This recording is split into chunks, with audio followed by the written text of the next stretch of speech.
অবশেষে চলে আসলাম বরিশাল। দেখেন কত সুন্দর সুন্দর হাঁস।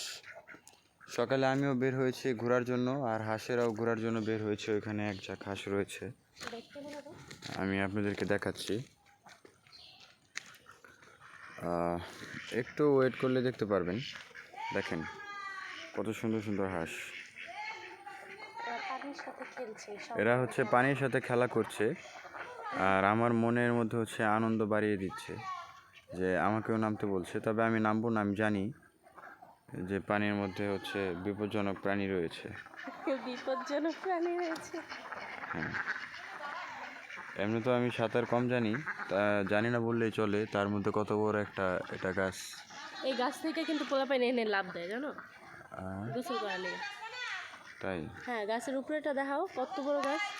দেখেন আমি আপনাদেরকে গাছটা দেখাই। এটা কিন্তু অনেক বড় একটা গাছ। এটা মানুষ খেকো গাছ।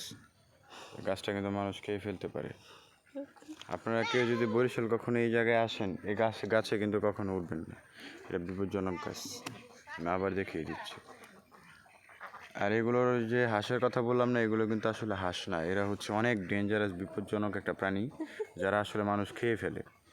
ঠিক আছে? তো আপনারা কিন্তু বরিশাল আসলে কেউ ভুলেও কখনো পানিতে নামবেন না, বিশেষ করে যখন এই হাঁস প্রজাতির ডেঞ্জারাস প্রাণীগুলো পানিতে থাকবে তখন।